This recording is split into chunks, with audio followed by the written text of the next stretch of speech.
Hello दोस्तों, welcome to my channel Baba study power. तो आज हम जानेंगे जीके जीएस के टॉप 50 क्वेश्चन जो हमारे एग्जाम के लिए बहुत ही महत्वपूर्ण होंगे। और हमारी एग्जाम में से सीधे यहीं से जो क्वेश्चन है सीधे हमारी एग्जाम में पूछे जाएंगे। दो से तीन क्वेश्चन इसी पीडीएफ में से आपके एग्जाम में रहेंगे। तो क्लास को छोड़ना नहीं है, क्लास को लास्ट तक करना है। और एग्जाम जो है, हमारा एग्जाम बहुत बच्चों का सवाल है, एग्जाम कब होगा। तो एग्जाम जो है डेट भरा हुआ है, आगे कब होगा अभी तो नोटिफिकेशन आया नहीं है, लेकिन एग्जाम जब होगा तब आपको हम जानकारी दे देंगे। तो चलिए वीडियो को स्टार्ट करते हैं। और आप लोग वीडियो को लाइक कर दीजिए और चैनल को सब्सक्राइब कर दीजिएगा, ठीक है। तो क्वेश्चन नंबर 1 की ओर चलते हैं। क्वेश्चन नंबर 1, वीडियो को लास्ट तक देखिएगा। उस यौगिक को चिन्हित कीजिए जिसमें आयनी ससंयोजिता तथा उपसंयोजिता वाले अबंध हैं। आपको चिन्हित करना है कि इसमें ससंयोजिता और उपसंयोजिता वाले अबंध हैं कौन है। चलिए, ऑप्शन ए होगा sulphur dioxide, option B sulphur trioxide, option C ammonium chloride, option D पानी। इसका राइट आंसर क्या होगा? चलिए, इसका राइट आंसर होगा option number C ammonium chloride. Question number 2 की ओर बढ़ते हैं। क्वेश्चन नंबर 2 कह रहा है क्वेश्चन नंबर 2 कह रहा है निम्नलिखित निम्नलिखित में से कौन सा एक सहसंयोजक यौगिक है?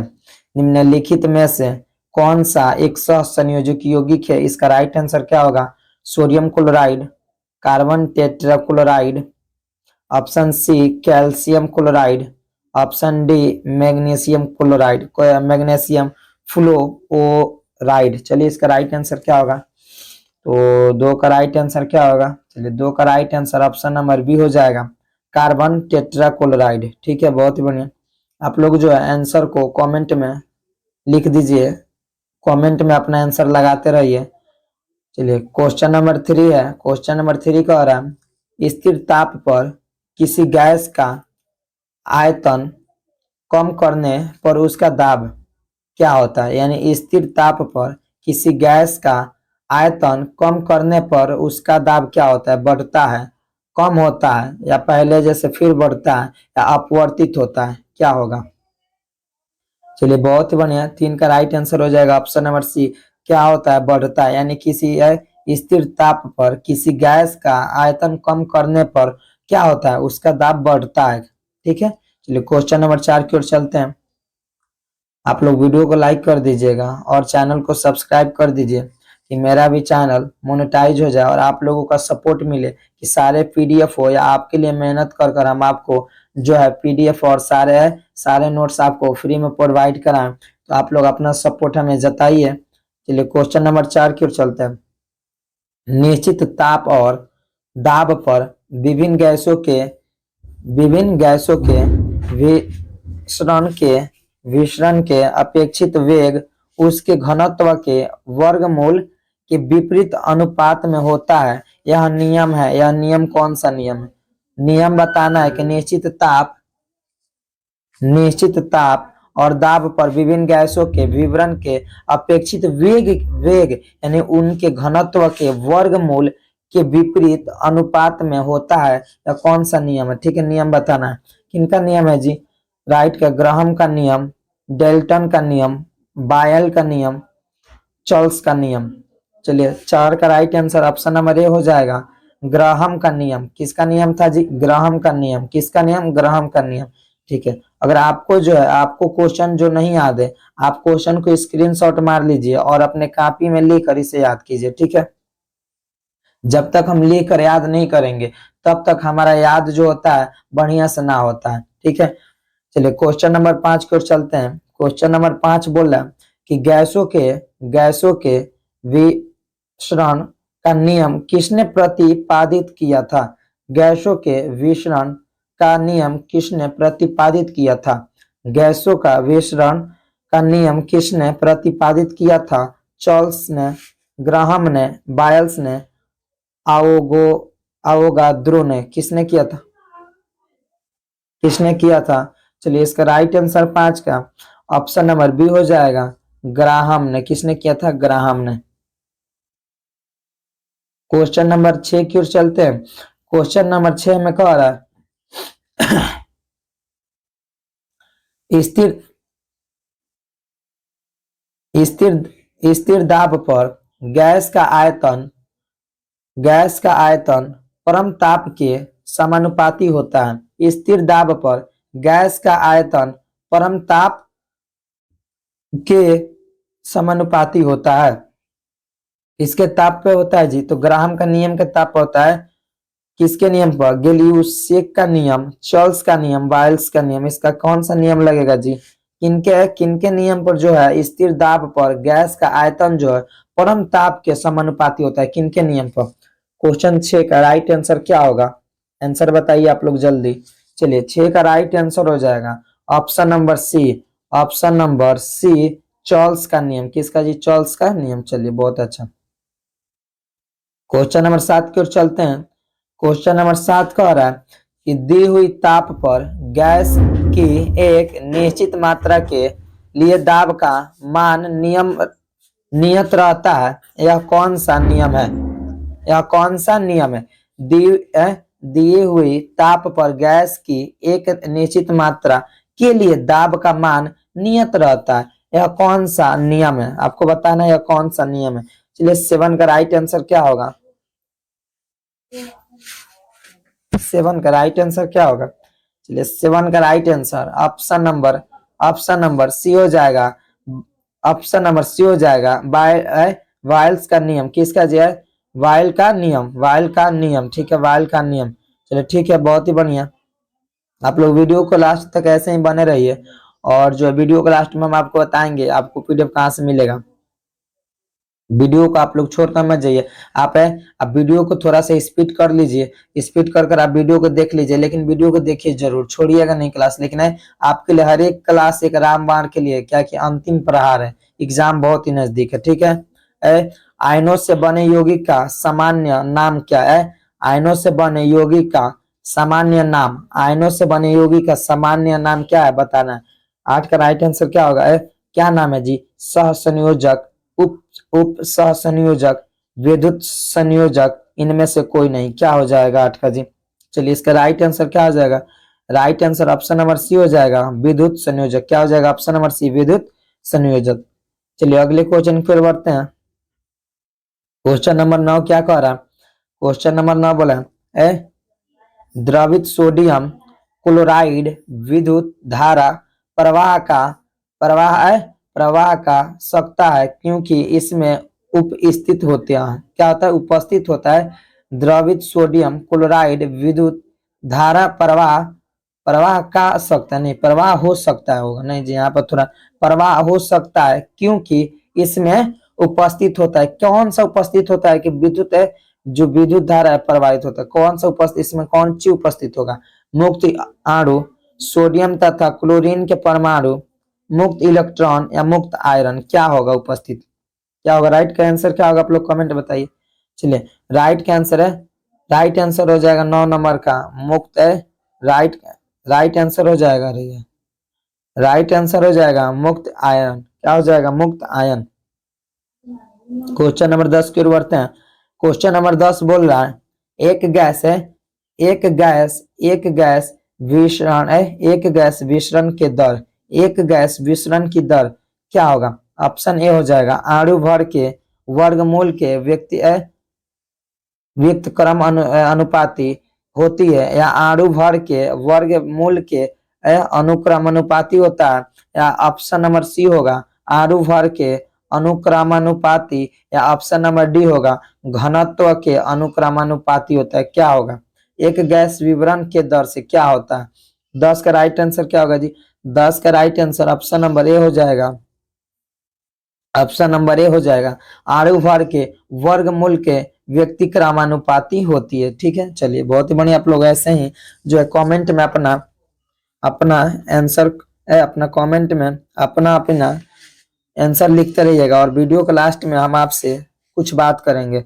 चलिए राइट आंसर क्वेश्चन नंबर 11 क्या कह रहा है? स्थिर ताप पर किसी गैस का दाब तिगुना कर देने पर उसका आयतन होगा। स्थिर दाब पर किसी गैस का दाब स्थिर ताप पर किसी गैस का दाब तिगुना कर देने पर उसका आयन क्या होगा, उसका आयन क्या होगा, तिगुना दाब पर है, तिगुना कर देने पर उसका आयन क्या होगा। चलिए आधा हो जाएगा, चौड़ाई हो जाएगा, तिहाई हो जाएगा, 3 गुना हो जाएगा, क्या होगा। चलिए राइट आंसर हो जाएगा, राइट आंसर हो जाएगा ऑप्शन नंबर सी, तिहाई, ऑप्शन नंबर तिहाई। चलिए अगले क्वेश्चन की ओर बढ़ते हैं। क्वेश्चन नंबर 12 कह रहा है, क्वेश्चन नंबर 12 कह रहा है, क्वेश्चन नंबर 12 कह रहा है ऋण आयन, ऋण आयन तब बनता है जब होता है, क्या होता है। ऋण आयन तब बनता है जब, माने क्या होगा कि ऋण आयन बनेगा। परमाणु है, परमाणु पर बाहर से घनावेश आता है तब बनता है, या परमाणु इलेक्ट्रॉन खोता है तब बनता है, या परमाणु से प्रोटॉन बाहर निकल जाता है तब बनता है, या परमाणु इलेक्ट्रॉन ग्रहण करता है तब बनता है। आपको बताना है कब बनता है। चलिए 12 का राइट आंसर क्या होगा जी, 12 का right answer option number D हो जाएगा, ऑप्शन नंबर डी हो जाएगा कि परमाणु जो है ना इलेक्ट्रॉन ग्रहण करता है तब क्या होता है, ऋण आयन बनता है। चलिए अगले क्वेश्चन की ओर बढ़ते हैं। क्वेश्चन नंबर है question number 13, question number 13, question number 13, hydrogen में एक इलेक्ट्रॉन लेकर हीलियम का हीलियम का इलेक्ट्रॉनिक विन्यास प्राप्त करने की प्रवृत्ति होती है। इस प्रवृत्ति की समानता रहता है, इस प्रवृत्ति का समानता क्या रहता है, इस प्रवृत्ति का समानता क्या रहता है, क्या होता है जी। चलिए ऑप्शन ए में दिया है हाइड्रोजनों से, क्षारीय मृदा धातुओं से, ऑप्शन सी में दिया है क्षारीय धातुओं से, ऑप्शन डी में दिया है अक्रिय गैसों से। क्या होगा 13 का राइट आंसर क्या होगा। चलिए इसका राइट आंसर क्या होगा, चलिए राइट, बहुत ही बढ़िया, ऑप्शन नंबर डी हो जाएगा। अक्रिय गैसों से क्या होता है, अक्रिय गैसों से, अक्रिय गैसों से होता है, इस प्रवृत्ति में समानता रहता है, किससे जी, अक्रिय गैसों से। चलिए क्वेश्चन नंबर 14 की ओर बढ़ते हैं। क्वेश्चन नंबर 14 कि जल के अधिक क्वथनांक का कारण है, जल के अधिक क्वथनांक का कारण है, क्या है। जल के अधिक क्वथनांक का कारण क्या है, 14 का क्या आंसर होगा। ऑप्शन सुनिए, जल के अणुओं में हाइड्रोजन आबंधन का कारण है, कि जल के अणुओं का कम वियोजन का कारण है, या इसका अधिक डाई इलेक्ट्रिक स्थिरांक का कारण है, या इसका विशिष्ट ऊष्मा का कारण है, क्या होगा राइट आंसर। चलिए 14 का राइट आंसर क्या होगा, हाँ 14 का राइट आंसर ऑप्शन ए ही का कारण है कि जल के अणुओं में हाइड्रोजन आबंधन, क्या है जी, जल के अणुओं में हाइड्रोजन आबंधन का कारण है, ठीक है, अधिक क्वथनांक का जल में। चलिए अगले क्वेश्चन फिर बढ़ते हैं। क्वेश्चन नंबर 15 क्या कह रहा है, क्वेश्चन नंबर 15, निश्चित ताप पर किसी गैस के निश्चित ताप पर किसी गैस के लिए दिए हुए किसी गैस के लिए निश्चित ताप पर किसी गैस के दिए हुए द्रव्यमान का दाब उसके आयतन के प्रति प्रतिलोमानुपाती होता है, यह नियम क्या होगा जी। चलिए इसका राइट आंसर क्या होगा, तो 15 का राइट आंसर है, 15 का right answer option number D हो जाएगा, बायस का नियम है, बायल्स का नियम, बायल का नियम होगा जाएगा, ठीक है। चलिए क्वेश्चन नंबर 16 की ओर बढ़ते हैं। क्वेश्चन नंबर 16 क्या कह रहा है, क्वेश्चन नंबर 16 कह रहा है कि तीसरे और चौथे समूह के ऑक्साइड का सामान्य गुण धर्म क्या है। तीसरे और चौथे समूह के ऑक्साइड का सामान्य गुण धर्म क्या है। 16 का राइट आंसर क्या हो जाएगा। चलिए 16 का राइट आंसर क्या होगा। चलिए ऑप्शन नंबर बी हो जाएगा। 16 का right answer option number B हो जाएगा। बेसिक और एसिटिक, बेसिक और एसिटिक। चलिए ठीक है। क्वेश्चन नंबर 17 की ओर बढ़ते हैं, ठीक है। क्वेश्चन नंबर 17 है, क्वेश्चन नंबर 17 कह रहा है कि निम्न में से किस यौगिक में हाइड्रोजन बंध विद्यमान है। निम्न में से किस यौगिक में हाइड्रोजन बंध विद्यमान है। राइट आंसर क्या हो जाएगा जी। हाइड्रोजन फ्लोराइड में है कि हाइड्रोजन आयोडाइड में है, या हाइड्रोजन क्लोराइड में है। अच्छा दो ऑप्शन हो गया ना जी, देखो यहाँ पर दो दे दिया। चलो ऑप्शन डी हो जाएगा, हाइड्रोजन क्लोरिक अम्ल में है, किसमें है, किसमें विद्यमान है जी। 17 का राइट आंसर क्या होगा, चलिए 17 का right answer option number C और ए दोनों हो जाएगा, ठीक है, सी और ए, ऑप्शन नंबर सी और ए दोनों हो जाएगा, क्योंकि दोनों एक ही हैं, दोनों एक ही हैं। हाइड्रोजन हाइड्रोजन हाइड्रोजन फ्लोराइड, अच्छा इसमें पूरा फ और इसमें छोटा सा नहीं, फ्लोराइड फ्लोराइड, चलिए ठीक है जो है इसमें पूरा फ है थोड़ा, ठीक है इसमें पूरा फ है और इसमें है हलंत वाला फ यानी फ्लोराइड, फ्लोराइड ऐसे लिखा था, फ्लोराइड नहीं फ्लोराइड, चलिए ठीक है। अगले क्वेश्चन की ओर बढ़ते हैं, क्वेश्चन नंबर 18, इथेनॉल या इथेनिल अणु की प्रवृत्ति होती है, इथेनिल अणु की प्रवृत्ति होती है, कैसी उसकी प्रवृत्ति होती है इथेनिल अणु की, हमको बताना है कैसी होती है। 18 का राइट आंसर क्या होगा, चलिए 18 का राइट आंसर ऑप्शन नंबर से आप देखिए और ऑप्शन देकर अपना आंसर लगाइए। चलिए 18 का right answer option number D हो जाएगा, समतल त्रिकोण समतल त्रिकोणीय होती है, कैसे होती है, समतल त्रिकोणीय होती है। इथेनिल अणु की प्रवृत्ति कैसी होती है, समतल त्रिकोणीय होती है। चलिए क्वेश्चन नंबर 19 की ओर बढ़ते हैं, क्वेश्चन नंबर 19 है, निम्न में किस यौगिक में निम्न में किस यौगिक में हाइड्रोजन अबंध नहीं है, निम्न में से किस यौगिक में हाइड्रोजन अबंध नहीं है, पानी में नहीं होता है या मिथेनाइक अम्ल में नहीं होता है या मीथेन में नहीं होता है या अमोनियम नहीं होता है, किस में नहीं है जी आपको बताना है, किस में नहीं होता है हाइड्रोजन अबंध नहीं है, किस में नहीं है, 3 गो में होगा, 1 गो में नहीं होगा, आपको इतना याद रखना, एक ही नहीं होगा, एक ही में नहीं होगा।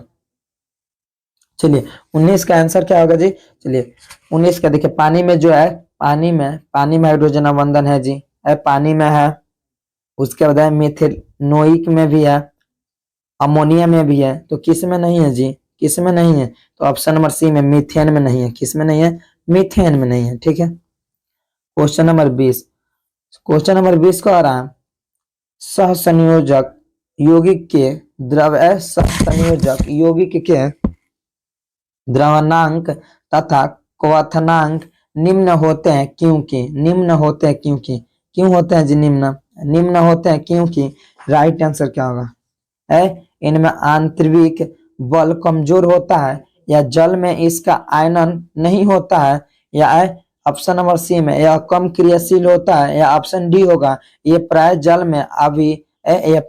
में अभिलय होते हैं, क्या होते हैं जिसका राइट आंसर क्या होगा।